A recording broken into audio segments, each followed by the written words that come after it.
This is Let's Talk Off Camera. For those of you who don't know me, my name is Kelly Ripa, and I wanted to have a place where we could have an uncensored, blunt conversation while taking a deep dive into the issues that we all face. Originally, I wanted to call this podcast Not Another Fucking Podcast because it was pointed out to me by more than one person in this room that I was the last person on earth without a podcast and that this is an oversaturated market. However, in my own defense, I've been a talk show host for 23 years now, and the best conversations I have are the ones that happen off camera. I always find that those are the conversations that are the most meaningful, the most insightful, people are the most honest when there's not a camera involved. Oddly enough, they are not put off by recording devices, just the camera. So this is basically a podcast that allows me to not wear hair and makeup and not wear pants. And that's why we are all doing this. Today, we're going to talk about something that is certainly near and dear to several of our hearts. It's called surviving marriage, okay? Now, I have a very special guest today, this being our first episode. This is a man that I've survived marriage with for over 26 years. He is my baby daddy, Mark Consuelos. He's going to be here. And later on in the show, Mark and I will introduce you all to our actual marriage counselor, our couples therapist. She's really smart. She's really insightful. And I think that a lot of people will benefit from hearing her expertise as opposed to a married couple at each other's throats. And since the cameras are off, I'm going to paint a picture for all of you. Right now, I am sitting in my 25-year-old son's former bedroom. He's flown the nest. On my right-hand side are two friends and co-workers for 23 years, Albert Bianchini and Jan Chalet. Albert and Jan, we've worked together a long time. We've known each other a long time. And you both are in long-term marriages. Jan, Albert, want to weigh in? I mean, I've been married for almost 23 years. And I will say there's ups and downs. It's never a straight line. Right. But, you know, it takes a lot. A lot of people go through to therapy. We haven't done that, but not to say it's not in our future. We literally are newbies at couples therapy. So you've got to wait till you get to the 25th anniversary mark where you start really contemplating faking your own death.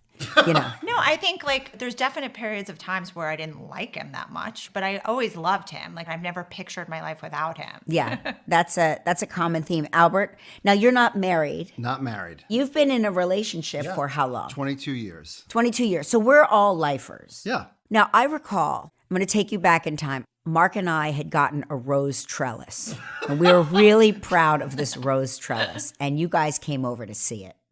And Mark said, because Mark was an ordained minister, he said, you know, I can marry you two right here. And you guys made a big political statement. Wow. You said, until gay marriage is passed, until marriage is available to everyone, we are not going to do it. And your excuse now? We're now at the if it ain't broke, why fix it? 22 years ago, gay marriage was illegal, and you had to go to Massachusetts to get married. And when it came up, Kyle's like, fuck that. I'm not going up to Massachusetts to get married. What's wrong with Massachusetts? I'm paying taxes in New York State. We have Why listeners can't I get married in New York State? We have listeners in Massachusetts. We don't live in Massachusetts. Well, but there are still good people there. I also think that the kid factor plays a huge factor. factor. You read the whole Michelle Obama quote. Absolutely. Where and she I can spent 10 relate to years that. of her marriage not liking her husband. Right. And I want to know which 10 years were they. Well, for me, it was right when our first son was born because I would get mad every time he walked out of the door to go back to work because I'm like, oh my God, this is my new life. This isn't what I thought this was going to be. It was just really like a shell shock to me. And it was like for my marriage, I was mad at him. Yeah.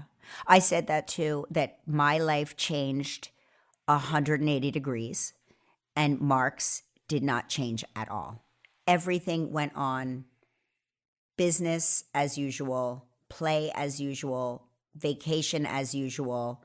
weekends with the guys as usual, and I had Yeah. screaming children and pink eye. And it was stressful because we were both working, yet it seemed like he had so much more leisure time. So, having said that, let's get to my first guest, Emmy-nominated actor, father of my children as far as he knows, husband of over 26 years, work partner, play partner, life partner, Mark Consuelos, everybody. Hey there. Hi. Hi. Hi. Hi. So we're talking about surviving marriage, and I thought you would be a great first guest because you've been surviving marriage to me for a really long time. Yeah. How do you feel about it? How do you feel it's going? I think it's going great.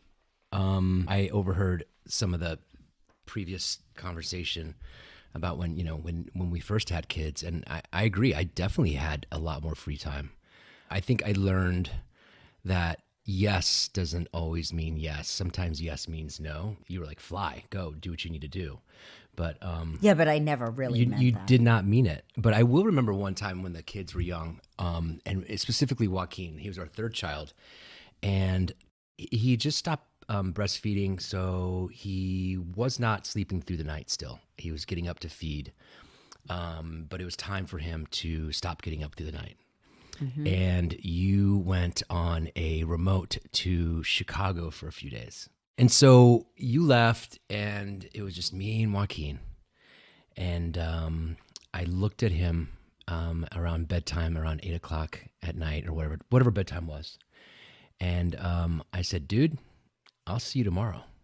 And I closed the door, and I went into my room down the hall, which is pretty far down the hall, closed my door, and I went to bed. And And you slept through the night? I slept through the night. You slept like a baby, did you? I slept like a baby, and I woke up around 7 o'clock in the morning, went down to check on him. He was still sleeping. And around 8:30, 9 o'clock, he woke up. Because he was exhausted from crying all night. Maybe, but that was it. We had broken him. I broke him. And when you came back from Chicago, he didn't get up in the middle of the night anymore. When I came back from Chicago, one of the 3 babysitters I hired, I was by myself. that is not true. They worked in 8-hour shifts. I tried to get more, but there was no more. The woman, Paula, said to me, you can't die. That's what she said to me. You can't die. I will say, he did, and I don't know, he probably did scream all night, but I Ferberized him. just in the one night? One night, and that was it. He's like, this guy means business. Well, here's the thing that I find so interesting because I've got like divorce rates. Did you know that people file for divorce between January and March? You told me that. Isn't that interesting? I guess it's a New Year's resolution. Do you feel like you could go at any time? No, I feel pretty confident. You're feeling good? Today I'm feeling pretty confident. But I think it's probably has to do with a lot of things. I think it has to do with all those parties, all those family events where you're sitting with, they're highly stressful, and I think it just breaks people. Yeah. I think I really don't want to be part of that family anymore. And, his family is horrible. And I see that I can't imagine another Christmas with this fool. Yeah. Yeah. I mean, I never feel that way about marriage, but I feel that way about everything else. Like January through March, I want to fire everyone. I want to quit my job. I want to burn my house to the ground. I know what that is. What? Seasonal depression. You think? I think that you are very sensitive to the lack of vitamin D and sunlight, and you love the sun. And when you're getting sun, it affects your mood in a positive way. Now, from January to March in New York, on the East Coast. Set the scene for what it looks like right it now. looks like a black and white film, but it's not. We're not in a black and white film. It is dreary. It's raining. And this is what it's like for 3 months, 4 months at a time. It looks like Loch Ness. Yep. So listen to this. This is something that should really scare us. Okay. Okay? People who get married between the ages of 20 and 25 have a 44 to 60% chance of getting divorced. Wow. If you throw in the fact that we eloped and didn't tell anybody for a month, Yeah. I mean, how many of those marriages worked out? 0%. Zero. We're unicorns. Okay, but now this is really scary. It's indicated that people over 50 are more likely to get divorced now than any other time in history. And that is us. Yeah. We're in the 50 zone. Do you notice how I look at you accusatorily? Like, Yes. what are you planning? Look. They call this a gray divorce, by the way, which I resent. So I think that people in the 50s, a few things happen, right? So kids are out of the house for most families around 50. And those little energy vampires that They're you've out. distracted yourself from. Yeah, and I think that the parents, they make their kids everything. It's like it's the glue in the family. They really invest so much in their happiness through their children, and then when the children move out of the house, what are you left with? But I think that we made time for ourselves. We did. We definitely took time for ourselves. But I think it was one of the major things that I was thinking about is that we were going to be in a big transition. Okay, so here's the thing. Mm-hmm. I had been bringing up marriage counseling for about 10 to 15 years. Right. And you brought it up once, and we went to marriage counseling. Right. So why does everything have to be your idea? No, I don't think that's fair. I was wondering when the right time was going to be for me to bring it up. I was a coward. I was scared. I was scared that you'd say no because I really thought we could like work on stuff. And Like, so, what did you want to work on the most? Oh, well, like when the kids leave, I was, I wanted to make sure, look, I'm a lifer. I want to be married forever.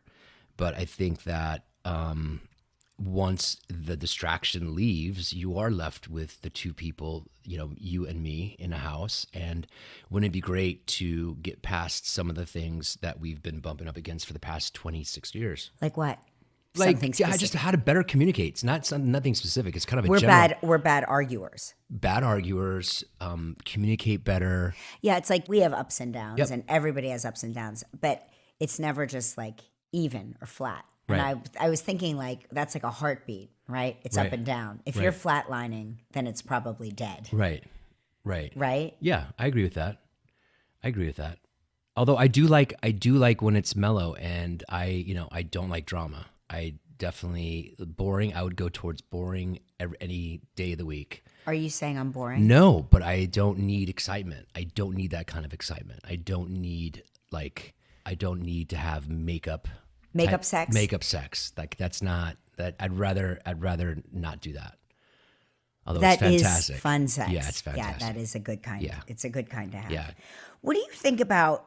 There are some people that are like serial. I don't know what to call them. Serial divorcers or serial marriers. Right.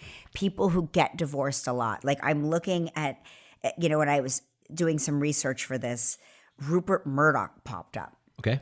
He's 91. He just got divorced for like the fifth or sixth time. Jerry Hall, right? Yes. At what point do you quit? At what point do you say,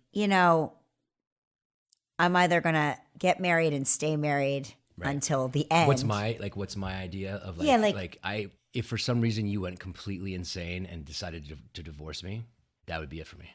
I wouldn't get remarried. You can't say that though. You're asking me a question. I'm What if I died? What if you died? What if I died? Would Okay. you get remarried then? No. For what reason? Why? Well, why not? I'm not going to have more kids How do you know? because I don't want more kids. I'll be an older dad. Do you know how many dads I know older than you that Yeah. are just starting to have kids? And those poor bastards they have no idea, because what happens next? You're talking about hip replacements, knee replacements, and they're going to be that dad. Not there's anything wrong with that dad, but I did it early, not by any. I didn't plan it that way. It just happened. We got really lucky. That's what we did when we did it. It was I thought it was too early. We should have had like a good year or 2 years just to ourselves. But no, I think that I'm looking forward to being a grandfather. I'm really looking forward to that. That's about as much parenting as I want. Okay, well, Yeah. I mean, when I think about our kids, and our son is our age when we were first married, he's nowhere near ready to be married or Right. have a kid. Right. Do you think we were more grown up, more mature at his age, at 25? I think Yeah, we were. Yeah, we were. Yeah, but he's been living on his own, and when the No, I'm not saying it's not a mature. Like he's a mature person. He can talk about things that I could never even process at his age. Right. Like he is a very smart, sophisticated, raised in the city kind of kid. But on the flip side, he definitely is not like we were like in it. We were fully yeah, married, living on our own, talking about mortgages. Yep. We got pregnant, 5 months after we got married? If that. Looking back on it, it seemed insane. And Lola took 4 years after Michael was, so I think that was like maybe God stepped in and said, I don't know if we want to like give these kids too many plates to start juggling through the air and spinning. So here's my question Okay. to you. Do you have a deal breaker? Because I feel like I've tested you. Oh my gosh, I've never really thought about that. I want to know. That's why I want to know. Yeah, like I don't know, like in this safe space. like if you like murdered like a bunch of people and you were a serial killer for like 20 Why years. does it go to a serial killer? Why can't like it if be you were like a serial killer, it would take a lot. It would take a tremendous amount. Like if you were living this life and you were really, really not the person. Like if I feared going to bed at night. what if you woke up one morning and found out I faked my own death? Oh, that you died and like all of a sudden. But it was fake. But it was fake, and Yeah. we're not divorced because you just died. I just left you hanging there. Yeah, that could be. That's a deal breaker. Well, when I reemerge. I mean, it depends what your reasoning was. What's your deal breaker? What about if I cut you off sexually? Lack of intimacy. Oh, okay. That's a good one. I think that could be a potential deal breaker. Really? I mean, unless you had some type of medical condition where like you lost the use of. Like menopause. But yeah, that's not happening. No, but when I went through menopause, there were days where I was like, can you Days. please? Those are days. I mean, Yeah. months where I was like, can you please just give me a break? Yeah, but you didn't. I didn't give you a break. There's never been months unless I was like in another country. But yeah, if you just decided it's like, yeah, we're not having sex anymore, I would probably have a problem with that. What was the hardest time for you in our marriage? Like what was in our marriage the one thing that stands out as like the time where you were like, I don't know if I can do this anymore?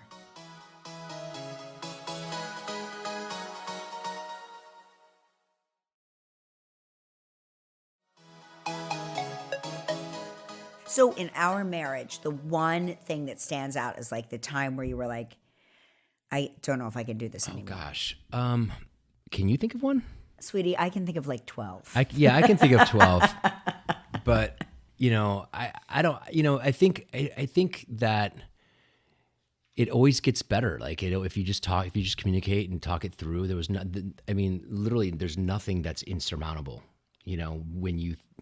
My biggest complaint about you over the course of our marriage, and this is not recent because it definitely changed, and I don't know if I changed or if you changed or if it was some combination of change. But you used to Snore? No. You used to be insanely jealous. Oh, yes.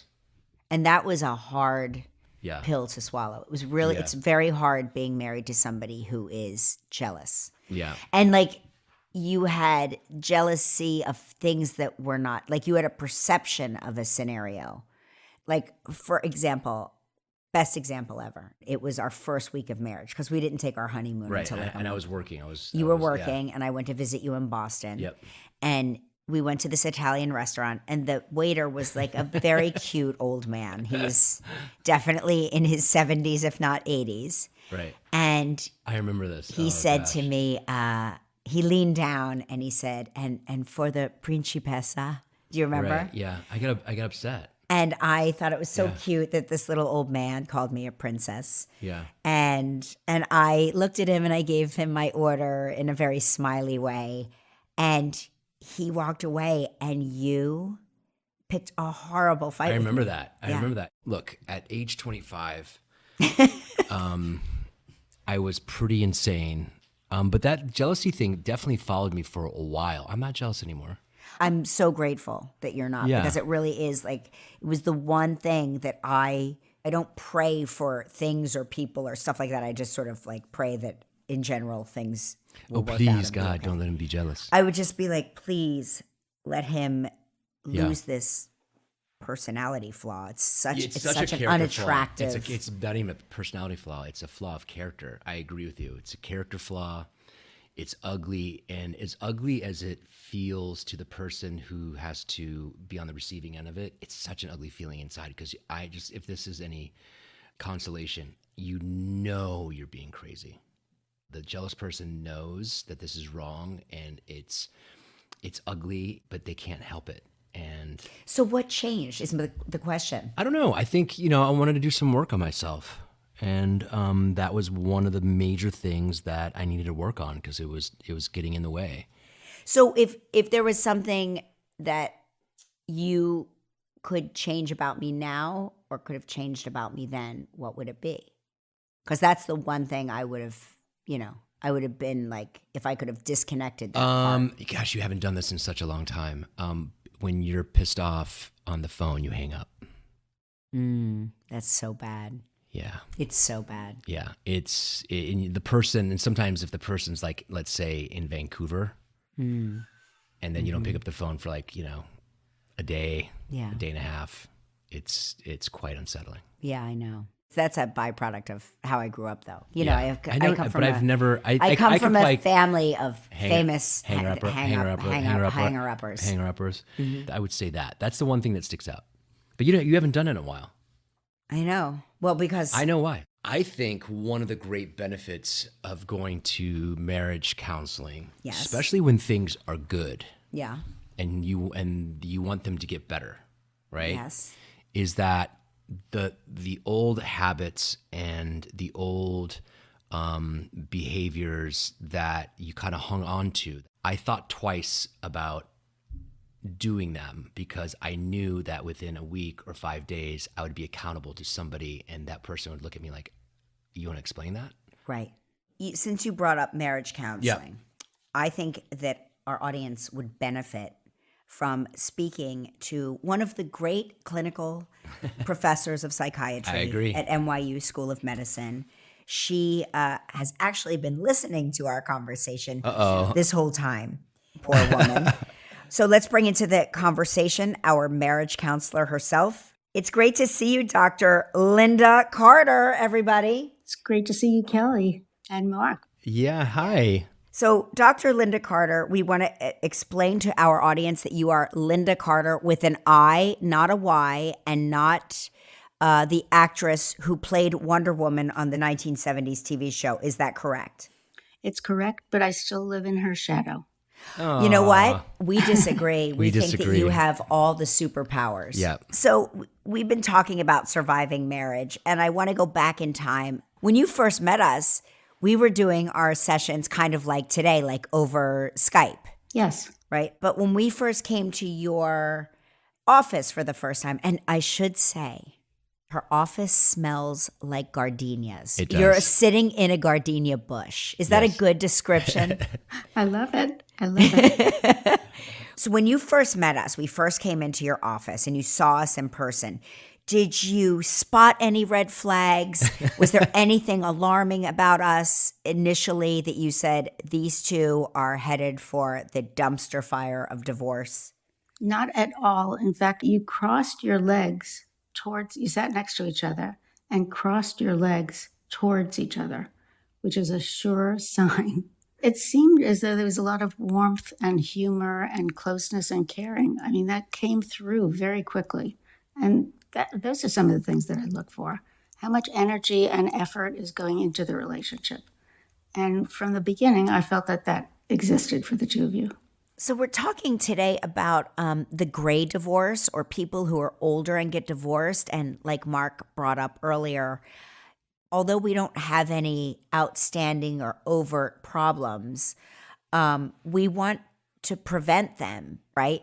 So this is like our preventative treatment. We started seeing you during the pandemic, and a lot of people had their kids around a little bit longer. Kids took gap years. They decided not to go to school.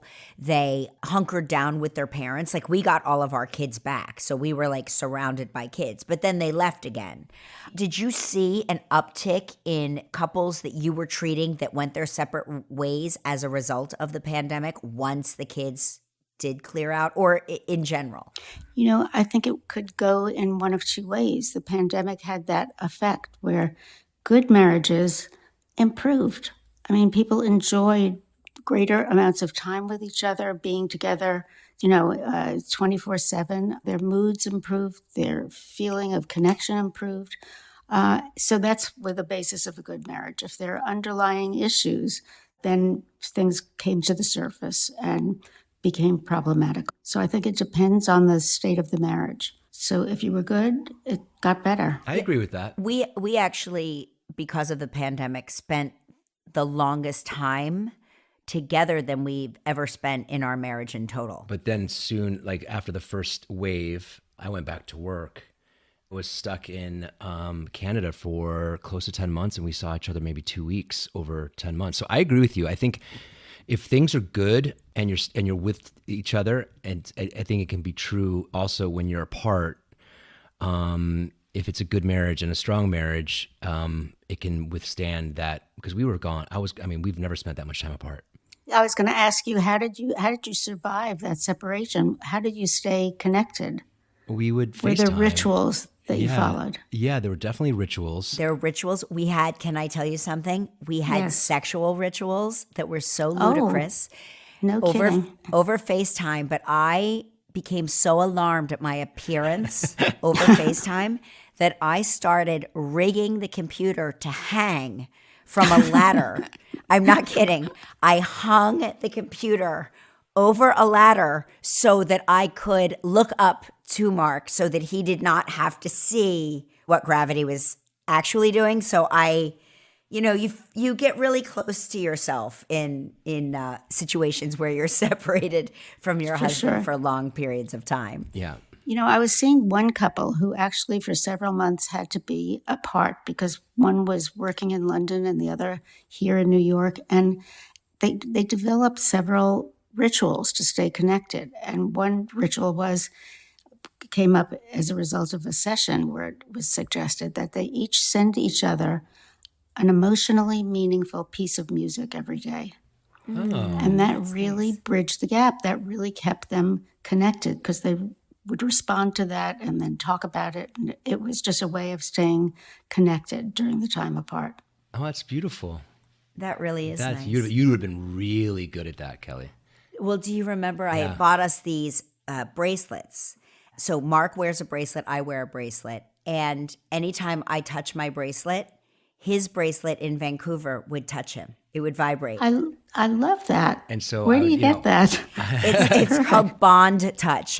This is not an ad. It's called Bond Touch. It's a really incredible. It was really nice. Yeah, it's a very nice device. So it would let us know that the other person was thinking about them. That's an amazing way to stay connected. Yeah. I mean, really.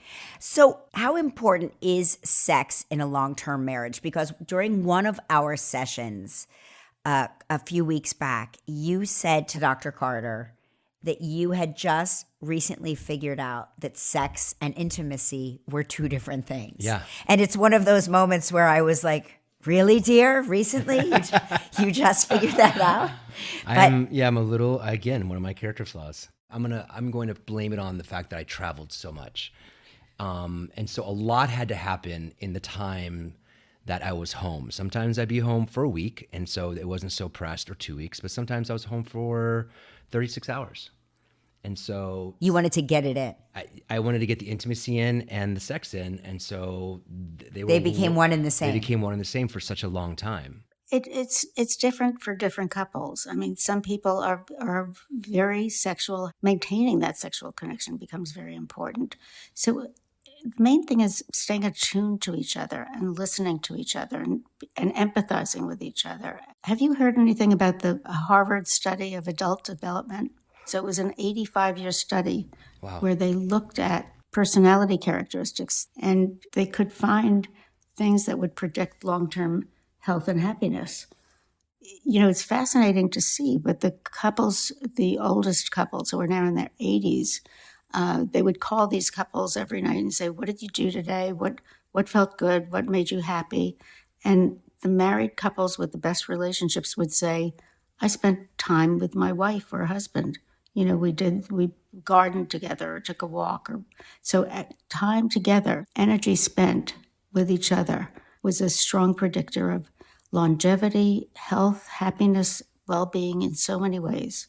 I think I told you that we last year, for the first time in our lives since our honeymoon, took a vacation, just the two of us. Yeah, more than a weekend. Yeah, like we actually took a vacation. Yeah, 2 weeks.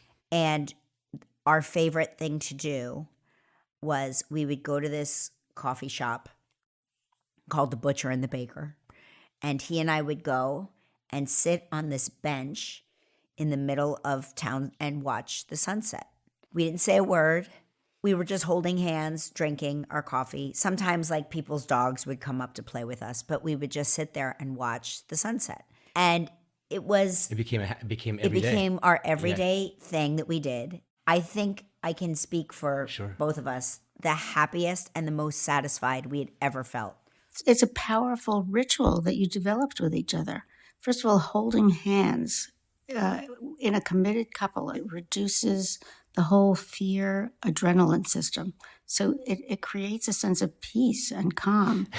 We can only hold hands if we sit down. Because my arms are so long and his hers. arms are long and mine are short, and so when we stand, we cannot hold hands. So this reminds me so much of when we would be in an argument, but we would be in a public place, and I was trying to melt the chill. And sometimes I would go to grab my wife's hand, and I know in a public setting it would look weird if I would go to grab her hand and she would pull away. So she would allow me to hold her hand, but it would be Dr. Carter, it would be the deadest hand.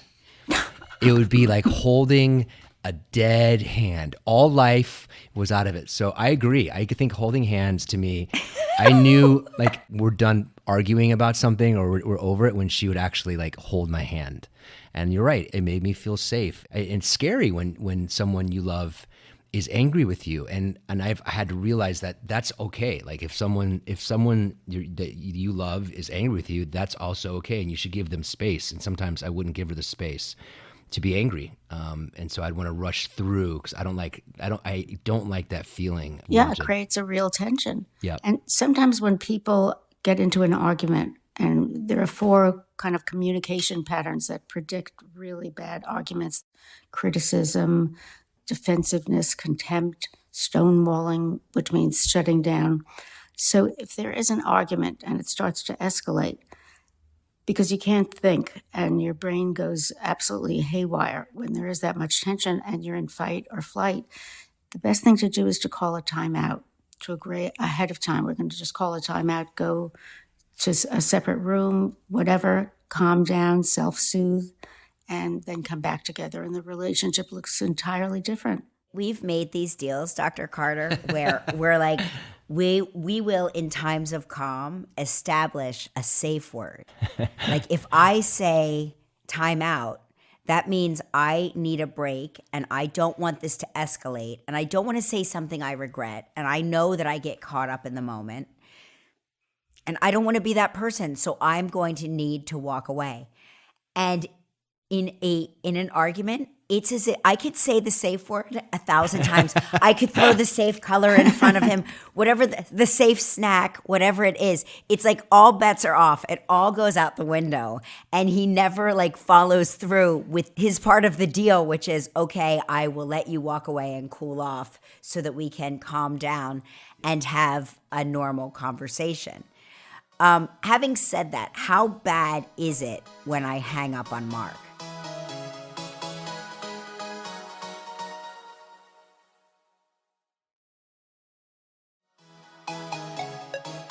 So how bad is it when I hang up on Mark? Ask him. It's horrible. I'm sorry. I accept your apology. Yeah, I mean, that's like stonewalling. That's a complete cutoff and leaves the person who's been hung up on, in this case, Mark, feeling just unmoored unmoored. Yeah. What makes you hang up? It's a big thing in my family. People tend to hang up when confronted with things they don't want to hear, or if they perceive the person speaking to them is not being very respectful. So that is a learned behavior, but I know better and I know that it bothers him. And so I've been focusing on not doing it so much. Mark claims it's because I'm afraid that I'm going to be called out about it during therapy, but that honestly has never occurred. Like, it's never occurred to me that therapy is like a punitive thing. Like, I love therapy, so that would not occur to me. I just think that if you know, like, I've never heard you actually cop to knowing that it's really bad. And You know what he likes to do, Dr. Linda? Tell He me. likes to apologize in therapy. Like, he makes a public statement. And I'm like, that's not true. You could have told me this outside the door. I did. It doesn't happen outside of does. therapy? Sometimes, but sometimes he likes to like make a big show. I want to impress. I want Dr. Carter to like me. Dr. Carter, I just had a thought. Instead of hanging up, which completely cuts off the Yes. other person, can you say time out or something that's communicating that you need some time away from this? And will you'll come back to it. I'm going to try not to just evacuate a conversation like that, but I will try to announce a timeout if Mark promises to honor the timeout. I know, but you got to understand that you sometimes when you call the safe word, you go and this is just a metaphor, okay? She's never attacked me physically. Let me just say that right now. But she'll kick me in the nuts, punch me in the face, throw poop on me, and then and she's like, and now safe word. And the reason why you know this is true, Dr. Carter, is because she's laughing right now. Is that the sign? Is that the sign? Yeah, and so she'll do that on the phone too. 1, 2, 3, and now it's time out. Am I right? Sometimes with you're right. timeouts, there's a very important thing about timeouts, which is when you say timeout, you have to say when you're going to be back. So it's not an endless forever timeout. Right. That's interesting. That's I'll something. call you I'm back in 15 or 20 minutes or however much time you need to self-soothe.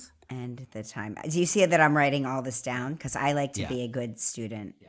Do you have what's the number one takeaway exercise for our listeners that may be in marriage or a long-term relationship? What's a good long-term relationship exercise? This is one that I've done with many couples at all stages of the life cycle, and it's powerful. Usually I suggest that people do it in bed as they're about to go to sleep, because then it seeps down into their subconscious and even their dreams and sleep. But how it goes is that each one of you makes a statement of appreciation. Kelly, why don't you start?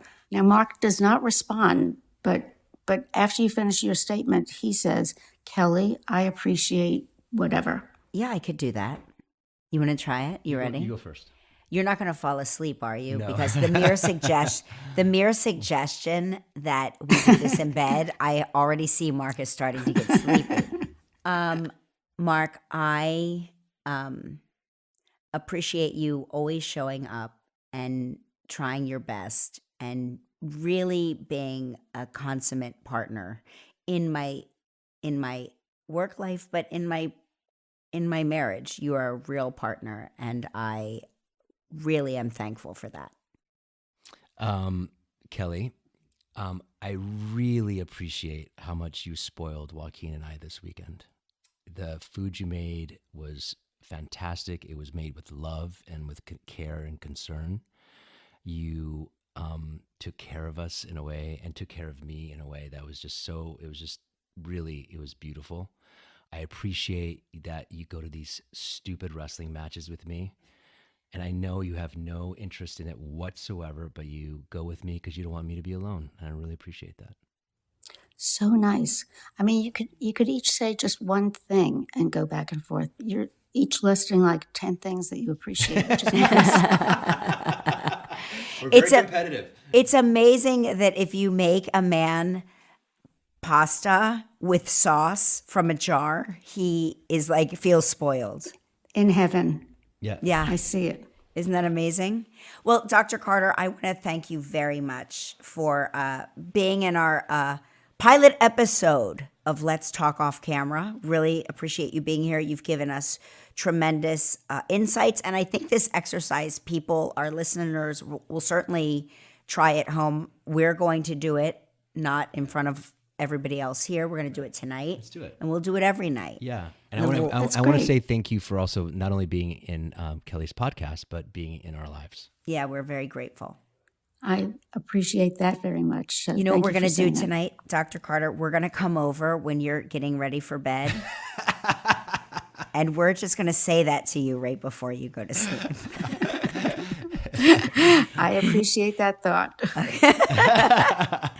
Thank you so much. Bye, and Mark, Linda. I want to thank you as well. Aw, It's really a pleasure to have you here. I'm so And proud of you. You're proud of me Yeah. for talking more? Yeah, just doing what you're doing. You're the best. You're the best. I love you. I love you. Albert Chan, that was kind of amazing. I mean, unbelievable. Don't you love Dr. Linda Carter? I mean, obsessed. She's incredible. I also loved Mark saying, talking about men and intimacy and learning. I mean, because I agree. I think it's a very difficult thing for men to understand the difference. Isn't it funny, though, that we had been married at the time 25 years, and he just figured out that intimacy and sex were two different things? It's a hard thing. And listen, being a gay man, it's a hard thing to unlink the two. It's just I don't know. It's a male thing. But he's an amazing communicator. Yeah. Like he cares so much. It's so evident. Obviously, you can't see this because it's not on camera, but the two of you lit up the second that each of you were talking. It was really beautiful to see. And I just think that people don't express their gratitude often enough. I think we just go through life and we just assume that people know how we feel. Well, anyway, this is it, guys. It's amazing. It was awesome. Episode 1. This So is our fun. first podcast. And like I said, we are trapped in a sea of podcasts. But if you liked what you heard, even if you didn't, tell your friends. Let's Talk Off Camera is available every week on Stitcher, on the SXM app, and all major podcast listening platforms. Whatever that means. Just look for us. You can't miss it because it's a highly edited photo of me looking really glamorous with a green background. And it says, Let's Talk Off Camera. So, let's talk off camera next week. Bye, everybody.